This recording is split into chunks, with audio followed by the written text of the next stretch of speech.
حضور صلی اللہ علیہ وسلم نے معاشرے کو دو حصوں میں تقسیم کیا ہے، دو حصوں میں تقسیم کیا ہے، ایک حصہ عقل مند اور دوسرا حصہ بے وقوف۔ یہ تقسیم کس نے کیا ہے؟ حضور پاک صلی اللہ علیہ وسلم نے، کہ ایک ہے دنیا میں عقل مند انسان، سمجھدار انسان، اور ایک ہے دنیا میں کمعقل انسان، بے وقوف انسان، ناعاقبت اندیش انسان۔ تو عقل مند کس کو کہا؟ عقل مند کہا الکیس من دان نفسہ وعمل لما بعد الموت، کہ ہوشیار انسان، عقل مند انسان، سمجھدار انسان وہ ہے جس نے اپنے آپ کو لگام لگایا، اپنے آپ کو قابو کیا۔ یہ نہیں کہ جی جو چاہے اس طرف چلا، جی میں جو بات آ گئی، یہ کمانا ہے ٹھیک ہے، اس طرح کمانا ہے ٹھیک ہے، یہ کھانا ہے ٹھیک ہے، اس طرح کھانا ہے ٹھیک ہے، یہ پہننا ہے ٹھیک ہے، اس طرح پہننا ہے ٹھیک ہے، یہ کاروبار کرنا ہے ٹھیک ہے، اس طرح۔ کیوں؟ دل کرتا ہے، جی چاہتا ہے، کیا جی چاہتا ہے کہ اس طرح کھانے کو، اس طرح پہننے کو، اس طرح برتنے کو، اس طرح کاروبار کو میرا کیا چاہتا ہے؟ جی چاہتا ہے، دل کرتا ہے۔ تو اس بندے نے لگام لگایا کہ اس طرح نہیں، کہ جی چاہنے کو نہیں دیکھا جائے گا، رب چاہی کو دیکھنا چاہے گا کہ میرا رب کیا چاہتا ہے۔ نفس کو رب کے مقابلے میں لا کر، نفس کی بات مان کر اور رب کی بات چھوڑ کر، یہ عقل مندی نہیں ہے۔ کہ اندر نفس ہے، اندر کیا ہے؟ نفس ہے، کہ جو جی چاہے اس میں بندہ لگے۔ کیوں کما رہے ہو؟ جی چاہتا ہے۔ نہیں کما رہے ہو کیوں؟ جی چاہتا ہے۔ کیوں کھا رہے ہو؟ جی چاہتا ہے۔ کیوں پہن رہے ہو؟ جی چاہتا ہے۔ کیوں مکان بنا رہے ہو؟ جی چاہتا ہے۔ اس طرح کیوں مکان بنا رہے ہو؟ جی چاہتا ہے، میرا دل کرتا ہے۔ یہ لڑتے کیوں ہو؟ جی چاہتا ہے۔ محبت کیوں کرتے ہو؟ جی چاہتا ہے۔ یہ گویا جو میرا جی چاہے تو میں وہ کروں گا، تو یہ میری کامیابی ہے۔ لا الہ الا اللہ میں اس بات کی طرف دعوت ہے کہ لا الہ الا اللہ، کہ تمہارے کسی کام میں اشتغال کی وجہ تمہارا جی چاہنا نہیں ہوگا، بلکہ رب چاہیے ہوگا کہ میرا رب کیا چاہتا ہے، میرا رب کیا چاہتا ہے۔ کیوں؟ کہ میرا پالنے والا اللہ ہے، میرا مالک اللہ ہے، مجھے دینے والا اللہ ہے، میری حاجتوں اور ضرورتوں کو پورا کرنے والا اللہ ہی ہے، میرا کام بنانے والا اللہ ہے۔ تو میں دیکھوں گا کہ میرا رب میرے سے کیا چاہتا ہے۔ آپ حضرات خود دیکھیں اس بات کو۔ ایک بندہ کسی جگہ نوکری کرتا ہے، نوکری کسی کے ساتھ نوکری کی، تو اب جو نوکری کرتا ہے کسی ادارے میں، تو اب اس کا جو بڑا ہے وہ اس سے چاہتا ہے کہ یہ کام کرو، پھر کہتے یہ کام کرو، پھر کہتے یہ کام کرو۔ تو یہ اس کے کہنے سے کام کرتا ہے، اس کے کہنے سے کام کرتا ہے۔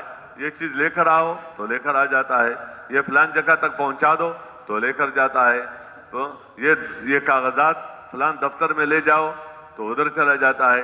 تمہاری تبدیلی ہوئی ہے، حکومت نے کی ہے، تم فلان شہر میں، فلان علاقے میں، فلان ملک میں تمہیں جانا ہوگا، تو کیا کہتے ہیں؟ نوکری کرنی ہے۔ کیا کرنی ہے؟ نوکری۔ تو نوکری کا کیا مطلب؟ کہ جو بڑا کہے، جو افسر کہے، تو تم نے اس کی بات ماننی ہے، اس یقین کے ساتھ کہ جب میں اس کی بات مانوں گا، جس طرح وہ چاہے گا تو مجھے وہ ملے گا جس کا وعدہ ہے۔ کیونکہ یہ ہوتا ہے، اگر تم یہ نوکری کرو گے، یہ کام کرو گے، تو تمہیں یہ ملے گا، تمہیں یہ ملے گا، تمہیں یہ ملے گا۔ لیکن اب وہ افسر تو کہتے ہیں کہ آ جا آ جا، اور یہ کہتے ہیں میرا جی نہیں چاہتا، میرا جی نہیں چاہتا، میرا دل نہیں کرتا، اور جاتا وہاں ہے جہاں جی چاہتا ہے۔ تو اب نوکری کیا ہے؟ کہ اپنی چاہت کو چھوڑ دو اور اپنے بڑے کی بات مانو، اپنے بڑے کی بات مانو، اپنے افسر کی بات مانو۔ یہ ظاہری طور پر سبب ہے۔ اس لیے بندہ تو نوکری بہت ساروں کا کر سکتا ہے، لیکن بندگی ایک کی ہے، بندگی ایک کی ہے، اور وہ اللہ تعالیٰ کی ذات ہے جو ہمارا خالق ہے، مالک ہے۔ تو بندہ اس کو دے کے اپنے نفس کو لگام دے کہ قابو میں رکھے، اور کیا کرے؟ کہ اللہ کیا چاہتا ہے؟ تو وَعَمِلَ لِمَا بَعْدَ الْمَوْتِ، مرنے کے بعد جو زندگی ہے اس کے لیے عمل کرے۔ تو گویا مرنے کے بعد جو نعمتیں ہیں تو وہ ملے گا کس سے؟ پیسوں سے، ملک سے، ڈگریوں سے؟ عمل سے ملے گا۔ کیا ملے؟ اچھے عمل سے۔ گویا جیسے بندہ عمل کرتا ہے، اپنا بدن استعمال کرتا ہے، تو پیسہ آتا ہے یا نہیں آتا؟ پیسہ جو ملتا ہے وہ کسی چیز کی طرف دیکھنے سے ملتا ہے۔ جو بندہ کوئی بھی کسی بھی ذمہ داری کو پورا کرتا ہے تو وہاں دیکھتا ہے، سمجھتا ہے، سنتا ہے، اس کے متعلق بولتا ہے، اپنے ٹانگوں سے وہاں پر چلتا ہے، اپنے ہاتھ کو وہاں استعمال کرتا ہے، یعنی گویا یہ وہاں پر موجود ہوتا ہے اور سر سے لے کر پیر تک اپنے بدن کو استعمال کرتا ہے۔ تو پہلے عمل پھر پیسہ، یا پہلے پیسہ اور پھر عمل؟ نہیں، پہلے کیا ہے؟ یہ جو پیسہ مل رہا ہے تنخواہ، یہ اس کے بدن کا استعمال ہے۔ اس کو کام پر پیسہ ملتا ہے۔ کام کرو پیسہ لو، کام کرو پیسہ لو، کام پر پیسہ ملتا ہے، پھر پیسے پر آگے جو بھی ہے۔ تو یہاں عمل پر سب کچھ ملے گا۔ تو یہ انسان وہ ہے عقل مند کہ جو مرنے کے بعد زندگی کے لیے ہر عمل کرے، دیکھنا بھی آخرت کے لیے، سننا بھی آخرت کے لیے، بولنا بھی آخرت کے لیے، سوچنا بھی آخرت کے لیے، اور چلنا بھی آخرت کے لیے۔ تو گویا اس کے تجارت میں بھی جو یہ استعمال ہو رہا ہے تو یہ کما بھی رہا ہے آخرت کے لیے، خرچ کر رہا ہے آخرت کے لیے، پڑھ رہا ہے آخرت کے لیے، پڑھا رہا ہے آخرت کے لیے۔ حکومت کے اعتبار سے کوئی نظام ہے تو کس کے لیے؟ آخرت کے لیے۔ بھائی اس کو ذرا نیچے کر لو، ختم کر لو اس کو، یہ جو روشنی نظر آ رہی ہے، اگر تصویر لیا ہو تو ہماری طرف سے اجازت نہیں، اس کو ختم کر لو۔ تو میں عرض کر رہا ہوں، یہ اس پر بہت سارا وقت لگتا تھا نبیوں کا۔ جیسے بنیادیں ہوتی ہیں نا، کسی کوئی عمارت ہو، بندہ کہتے 20 منزلہ مکان بنانے ہیں، تو بنیادیں چھپی ہوئی ہوتی ہیں، وہ نظر نہیں آتی، دیواریں نظر آتی ہیں، چھت نظر آتا ہے، دوسرا چھت، تیسرا، چوتھا، پانچواں، لیکن بنیادیں نظر تو نہیں آتی۔ لیکن بنیادوں میں بندے کا بنیاد نکل جاتا ہے۔ جتنا پیسہ وہاں لگتا ہے اور جتنے تھکاوٹ وہاں پر ہوتی ہے، اور اس کا جو علم ہونا چاہیے کہ بنیادوں میں کتنا سریہ ہو، بنیادوں میں کیا کچھ ہو، اس کا باقاعدہ علم ہوتا ہے لوگوں کے پاس، اور وہ سمجھاتے ہیں کہ اگر تم نے یہ تعمیر کرانی ہے تو اس میں بنیادوں میں اتنا وہ آپ نے اتنا سریہ، اتنا یہ چیز لگانا ہوگا، وہ پھر نظر نہیں آتا۔ لیکن جو قیام ہوتا ہے عمارت کا وہ بنیادوں پر ہوتا ہے۔ تو انبیاء علیہ السلام نے انسان کی زندگی دین پر آ جائے تو اس کے لیے بنیادوں میں کام کیا، اور اس بنیاد میں ایک بنیاد یہ ہے کہ جو کرو کس کے لیے کرو؟ آخرت کے لیے کرو۔ اور بے وقوف انسان کون ہے؟ کمعقل انسان، بے وقوف انسان، یہ حضور صلی اللہ علیہ وسلم نے اس کو یہ لقب دیا ہے کہ بے وقوف، کمعقل، والعاجز من اتبع نفسہ ہواہا، جو خواہش کے مطابق زندگی گزار رہا ہے، جو خواہش کے مطابق زندگی گزار رہا ہے۔ اب خواہش کا راستہ ناکامی کا ہے، خواہش کا راستہ جہنم کا ہے، خواہش کا راستہ رسوائی اور ذلت کا ہے، اور اللہ سے امیدیں باندھتا ہے کہ اللہ کریم ہے، اللہ رحیم ہے، اللہ مہربان ہے، جنت کو بنایا کس لیے ہے، جنت کو بنایا کس لیے ہے۔ تو یہ انسان بیوقوف اور کمعقل ہے۔ کہتے کیوں اللہ مجھے معاف نہیں کر سکتا، اللہ مجھے جنت میں داخل نہیں کر سکتا؟ تو کر سکنے کی بات الگ ہے اور کرنے کی بات الگ ہے۔ کرنے کی بات، ایک بندہ پشاور سے کراچی جانا چاہتا ہے، نوشہرہ سے کراچی جانا چاہتا ہے، اور ایک بندہ یہاں سے مثلا یعنی سوات اور چترال جانا چاہتا ہے، تو کراچی کا راستہ الگ ہے، اور سوات کا راستہ الگ ہے. تو کہتے ہیں راستہ معلوم کرو. اب وہ جو کراچی تو جانا چاہتا ہے لیکن اس راستے پر جو گاڑی ہے تو اس گاڑی میں سیٹ بھی نہیں مل رہی ہے اور آرام کا کوئی اسباب بھی نہیں ہے. اور یہ دوسری طرف جو جا رہی ہے وہ بالکل خالی ہے, اس میں لیٹ کر سفر, ایئر کنڈیشن بھی ہے اور کھانا بھی ذرا اچھا ہے, جو بھی اچھا ہے. اب یہ بیٹھ گیا ادھر سوات اور چترال والی گاڑی میں, کیا ہو گیا, بیٹھ گیا اور جانا کہاں چاہتا ہے, کراچی. تو دوسرا اس کو کہتا ہے یار سواری تو ٹھیک کر لو, یہ سواری تمہیں تو کراچی نہیں پہنچا دی, اس میں تو یہ کہتے ہیں ٹھیک ہے لیکن اس میں رش بہت ہے, اس میں کیا ہے, اور اس میں یہ مسئلہ ہے, یہ مسئلہ اس میں یہ ہے, اور میں چاہتا ہوں کہ آرام ہو, راحت ہو, یہ ہو, یہ ہو. تو بھائی یہ راستہ تو نہیں ہے. تو کہتے کہ اللہ نہیں پہنچا سکتا ہے, اللہ سے امیدیں باندھتا ہے کہ جاؤں گا غلط راستے پر اور پہنچا دے گا اللہ مجھے کہاں, کراچی پہنچا دے گا. راستہ ہوگا یعنی سوات اور چترال کا, اور اللہ مجھے پہنچا دے گا کہاں. تو کہتے کہ اللہ نہیں پہنچا سکتا ہے.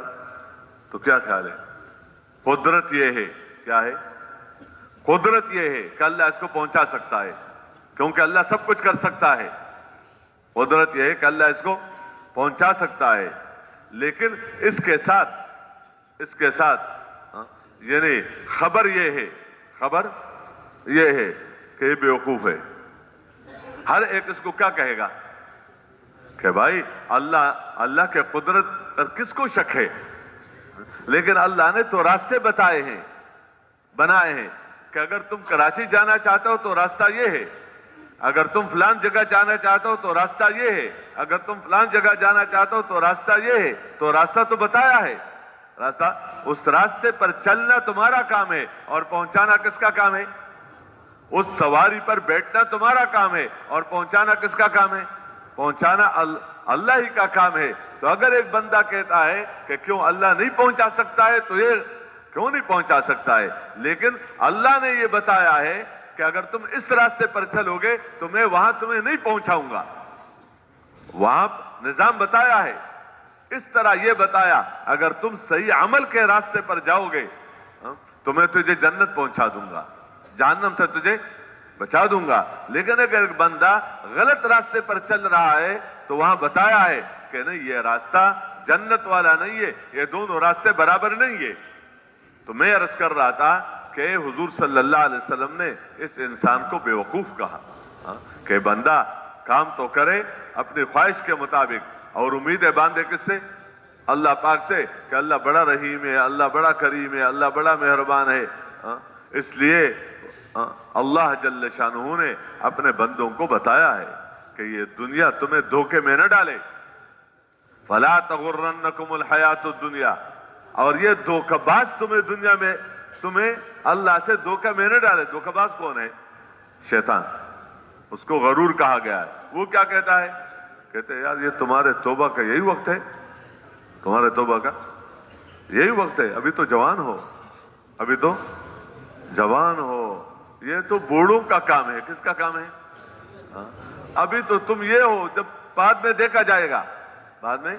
اور دوسری بات کیا کہتے ہیں, اللہ بڑا کریم ہے, اللہ بڑا رحیم ہے. یہ وہی کہتا ہے, وسوسے ڈالتا ہے کہ اللہ کریم ہے, اللہ رحیم ہے, اللہ مہربان ہے, اور تم تو ابھی کیا ہو.